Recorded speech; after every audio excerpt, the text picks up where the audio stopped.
Big story out of Baton Rouge. We got Carter on the line from LSU Power Hour right here on YouTube to help us break it down. One of the best quarterbacks in the country headed to the Bayou. Carter, how we doing today? I'm doing fantastic, Mark. Quarterback rumors are always juicy now with the transfer portal being the way that it is, but it's actually cool to see this actually happen, right? Like you finally see a pretty big name quarterback making a pretty drastic move, right? Going from one completely different culture of football to the number one culture in football, which is, the LSU Tigers. So it's a very interesting time. It's a very fun time now that LSU has 4 quarterbacks in that room now. Number one culture in college football. Carter, I'd love to get you on board is. with about 3 or 4 other contributors, content creators to really smash that one out. Yeah. No, I'll say this, right? There's a lot of great culture in college football. I'll be the first to tell you, Athens is the best college city in the country. I'll say this. It's the best college city in the SEC. I haven't gone to as many across the country. But I will say this, there's nothing like Saturday night in Death Valley. Everyone always says that. And every Saturday night, venue has great stuff, right?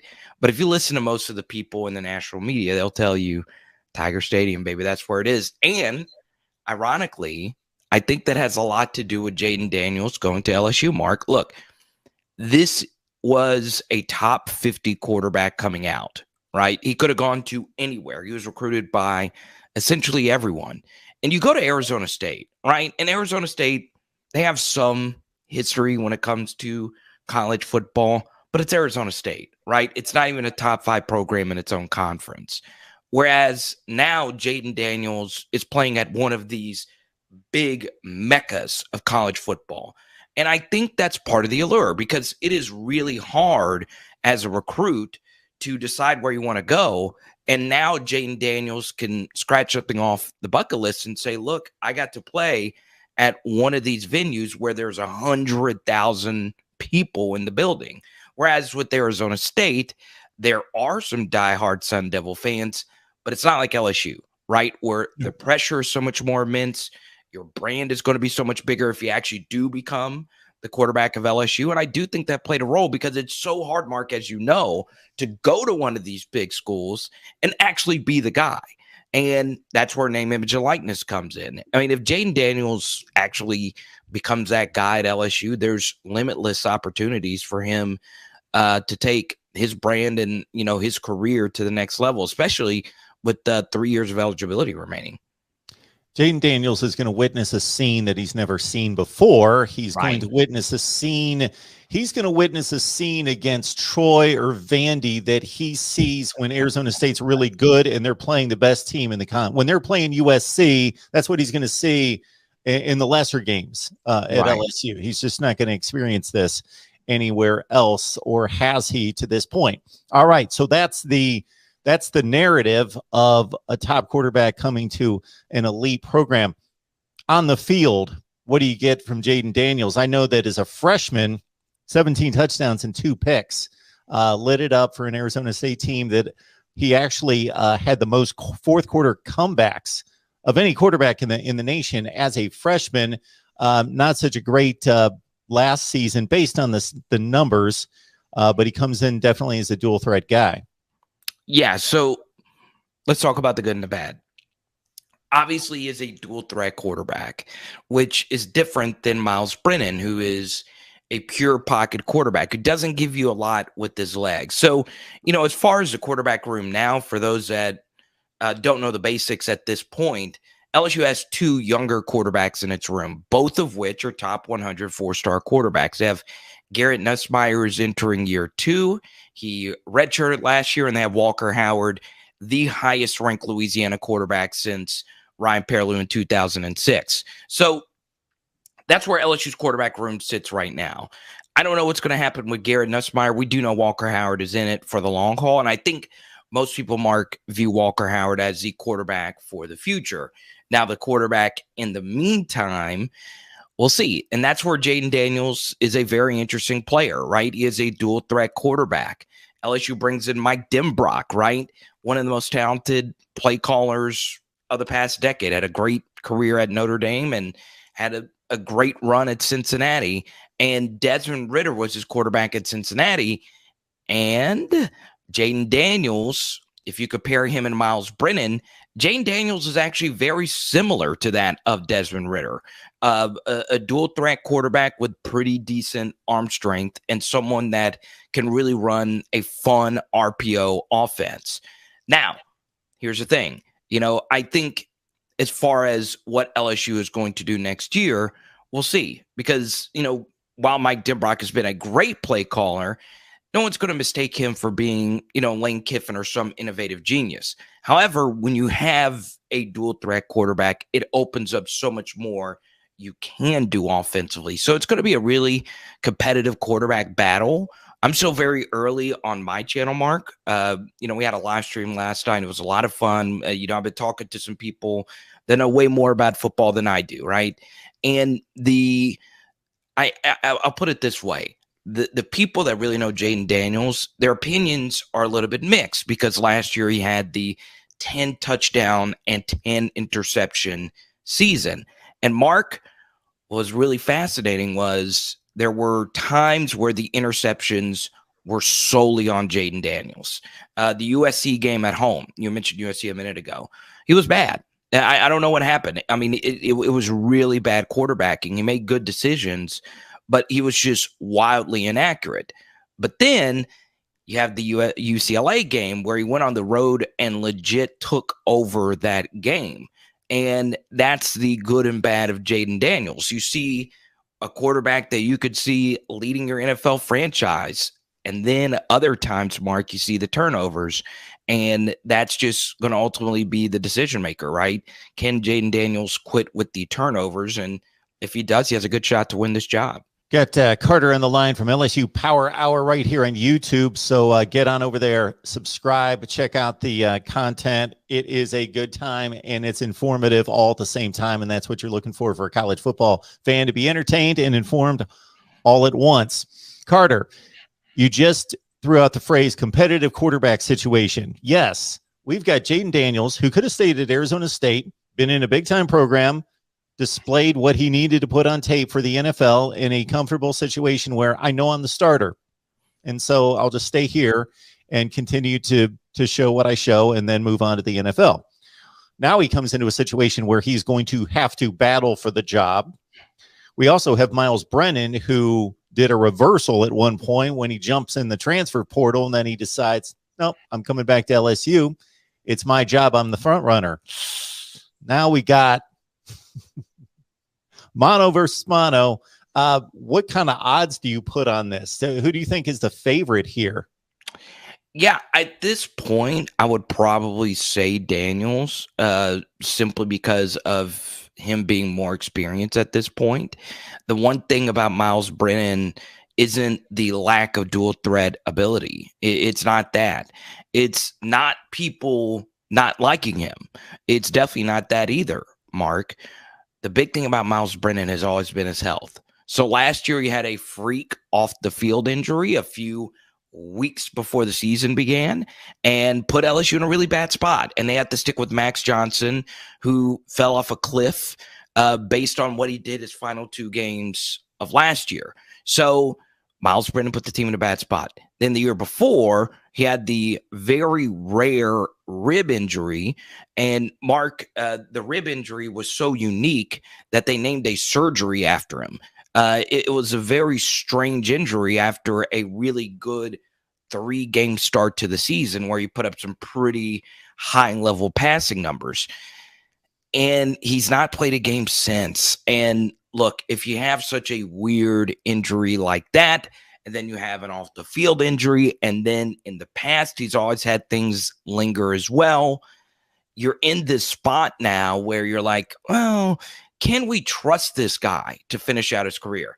And what's very interesting about that, Mark, is when you look at a quarterback like Jayden Daniels, he is a very slender guy. For someone that's never seen him play, he is as thin of a quarterback you're ever going to see, right? But his best trait up to this point has been his availability. He doesn't miss games. He is a very tough son of a gun, and he's taken some shots at Arizona State. You know for certain when he lines up to this point in his career, he's gone out there and given everything he possibly can. So Myles Brennan's health is going to be the main thing. And Mark, this is where it gets really fascinating, okay? I think that's why this Jayden Daniels move happened, because I don't think Brian Kelly feels comfortable with Walker Howard or Garrett Nussmeier being the top backup, being so young in their career. And to get a quarterback of this quality and someone that doesn't mind entering a room with this much competition is actually pretty crazy, Mark. I was of the opinion that it was going to be really hard for LSU to go out there and get someone else to come back in and compete, especially, this late in his career. But Jayden Daniels is in one of the weirder situations, okay? And Mark, you're a college football diehard, all right? Jayden Daniels has 3 years of starters experience, but he still has 3 years of eligibility remaining because of the 2020 year not counting against your eligibility. So this is a guy who could be potentially a 6-year starter in college football. LSU prides itself on defense. The defense hasn't been what it needs to be since late in the 2019 season. You may remember that stretch drive, possibly. We got Carter right here from LSU Power Hour to break down the LSU defense. Carter, what's going on? Let's go, baby. Defense wins championships, even though that's not necessarily true. You got to have a better offense and you got to have a defense. But it's fascinating, Mark, because LSU defense, as you referenced, has been so bad these past couple of seasons, and now they're under new direction. Under new direction. So before we get to the actual personnel on the field, what do you think that new direction is going to look like in regards to scheme, approach, speed of the game, lay back and just kind of catch the offense and play in front of us, or we going to go attack? What do you think it's going to look like versus what we've seen the last 2 seasons? I think the fascinating answer to this question is I don't think the new defensive coordinator knows what it's going to look like just yet. His name is Matt House.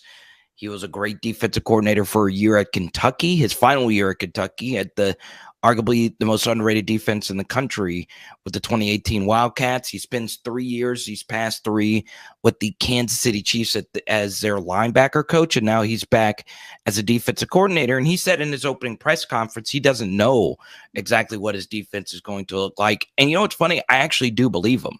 I think he has a outside shot of knowing who his guys are going to be. But right now, Mark, LSU brought in so many defensive transfers on all 3 levels of the ball, which is pretty crazy when you think about, LSU's amazing depth at defense over the past couple of decades. Now you have so many new faces. You have a defense that lost so much production last year. Damon Clark was the second best linebacker in the SEC, only to Nakobe Dean. Neil Farrell was one of the best defensive tackles in the country, and you got to replace all of that. And that's where it's going to be fascinating considering what type of scheme Matt House is going to run next year. So we'll keep it up front there. Yes, Glenn Logan gone, Neil Farrell gone up front.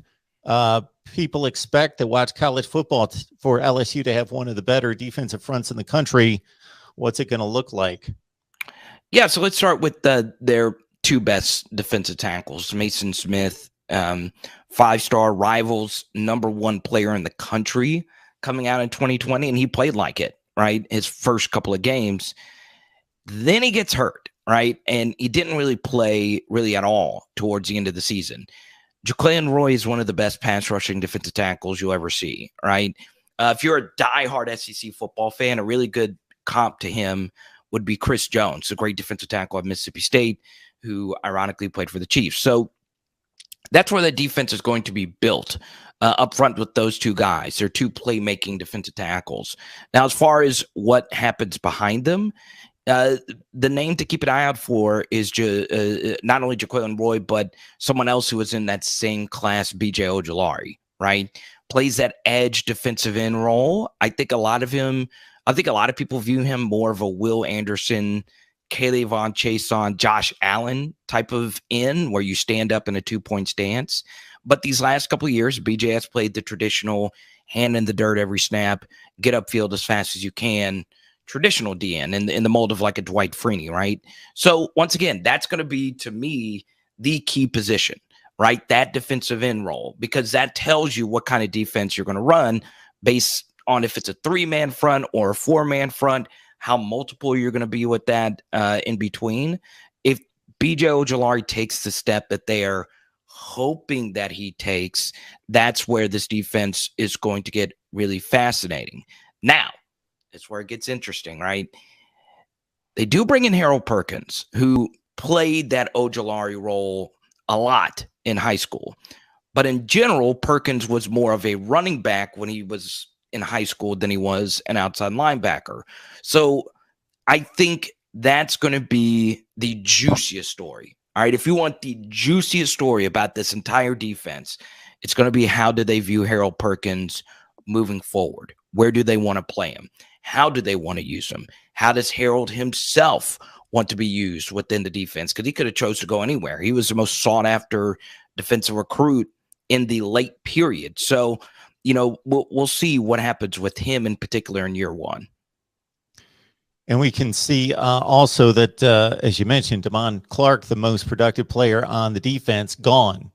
Right. We caught him and some others over the weekend at the NFL Combine in Indianapolis. So the linebacking core, what do we have there? Yeah, I talk with my buddy Blake about this a lot. Mike Jones, right? It's, to me, the most fascinating player in that group. Obviously had a wonderful career at Clemson, and for whatever reason, so he was a later enrollee, but everyone was kind of confused. Why wasn't this guy playing more towards, the start of the season, especially considering LSU was really getting gashed through the air and you needed coverage linebackers, and that's what Mike does a really good job of. And no one really was able to figure exactly why he wasn't playing more. And now he has a chance to be the absolute leader of this defense. They do return Micah Baskerville, North Louisiana great. He had a great season, as best of his career. And to me, the most interesting name is Wes Weeks. He is a transfer from Virginia, really elite athlete. And how does he fit? How does Matt House view his linebackers room, right? Because he's also going to be the linebackers coach. And this is also another storyline here. This is going to be the first time in a long time where the defensive staff is tabula rasa. It's a brand new clean slate, okay? All new coaches on all new levels. So Corey Raymond, legendary defensive back coach from New Iberia, Louisiana, he's gone to Florida. And you have all these new coaches. You have Kerry Cooks. You have Robert Steeples, who was coaching high school football just a few years ago, very young, talented coach. And now you have Matt House as your linebacker coach. And by far, Mark, just me talking to industry sources that have gathered through the years, I asked them who is the best assistant coach that LSU hired during the cycle. And they all said Jamar Cain, the defensive line coach from Oklahoma, who was phenomenal there, put a lot of guys in the draft. How does he view his defensive line going into next year? So I think all those guys are going to work together and try and figure out who their best 11 guys are. All right. DBU, correct? This is DBU. LSU DBU. Okay. Just making sure, because I get that from all over the place, whether it's Florida, Ohio State, USC, Miami, wherever. Okay. LSU DBU. All right. I think that would be a fascinating debate. Again, get all the content creators together from those respective programs and others, Alabama in recent years. But anyway, DBU without Cordale Flott, Derek Stingley, of course, moves on. Eli Ricks, you're going to see him, but only one time this season, unfortunately, on the other side, playing for the Crimson Tide. So the cornerback position in flux. Yeah, so LSU is DBU, and I brought this up last time I was on with you, actually, and I'll bring it up again. This is the strangest time to be an LSU football fan, right? Where defensive back has been LSU's strongest position on the defensive side of the ball for quite some time now. Now, Mark, this is the only year where you can't really feel 110% comfortable about any of the positions in the secondary at this point. And it's kind of scary, right? This is uncharted territory for people that follow LSU football and just people in the SEC. Everyone knows LSU is going to have the best defensive backs. And at least going into next year, you felt comfortable because you had Derek Stingley and Elias Ricks.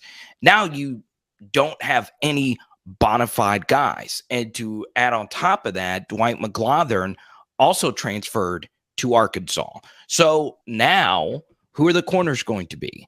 Now, they did bring in a Big 12 transfer in Jarek Bernard-Converse, who is a really talented defensive back. He was all Big 12 last year for Oklahoma State.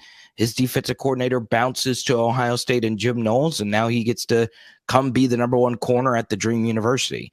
They also bring in 2 defensive backs from Arkansas who were both from South Louisiana, and Greg Brooks and Joe Big Play Fuchsia. And we'll see how they're actually going to be used. And this is going to be the strangest thing, okay? So Jarek Bernard-Converse is a traditional outside corner. I think a lot of people will say that, right? What's very interesting, Mark, is there's a lot of defensive backs that could be the safety or could be the nickel or could be the free safety, strong safety, whatever. And that's the thing. That's why I also think Matt House is really contemplating what kind of defense he wants to run, because there's a guy like a 5-star named Sage Ryan who everyone views as a safety. He played a lot of nickel last year, and he didn't play a whole lot last year, but when he did play, because of all the injuries, he looked pretty good. Jay Ward last year was a great nickel corner, outside corner at times. In 2020. They moved him to safety. It was a bag of mixed results last year. So as far as who lines up where, it may not necessarily even be the personnel. Who lines up where is going to be the most interesting question going into next year. But I feel pretty comfortable that Bernard-Converse is going to be somewhere as one of the outside corners going into next year. Avery Atkins, their best kickoff specialist, one of the leaders of this team, wore the number 18 uniform last year, is gone, right? He was a really good special teamer. He actually made a lot of tackles. And LSU's best kicker of all time was Cade York. Now, they've had plenty of good kickers. Josh Jasper would have a say. Colt David would have a say. There's a lot of people that would have a say, even Cole Tracy for the year that he was there. But Cade York is their most talented kicker, and he decides to go to the NFL. He was at the Combine this past weekend. So we'll see, right? They bring in the transfer from Notre Dame. They have Peyton Todd, who is also a talented punter coming out of North Louisiana as well. And this is something, if you are a diehard football fan and not too familiar with LSU, the last name Polian rings a bell, right? We all know Bill Polian, the famous GM of the Indianapolis Colts, right? The Peyton Manning GM. Now he's an analyst, and his son, his name is Brian Polian, and he is the special teams coordinator who came from Notre Dame.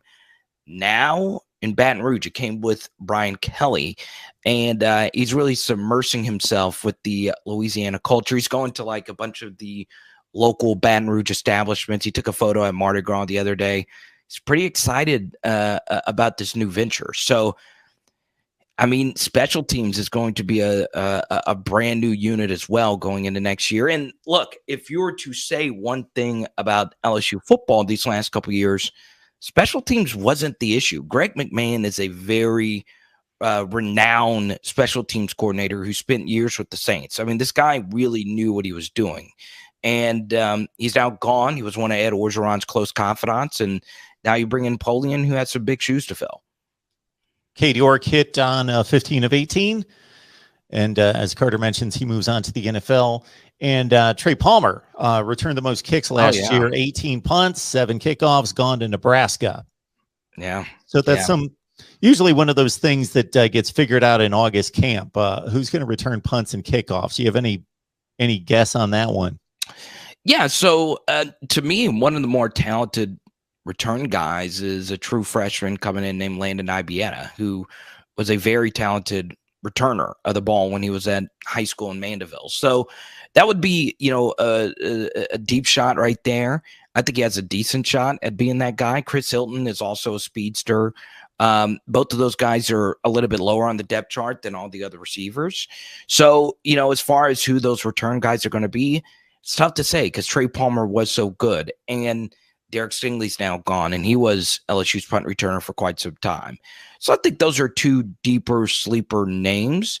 The one thing I would not do is, and I know it's tempting because he's by far the best player on this team, but Kayshawn, right? The LSU's just overall best player.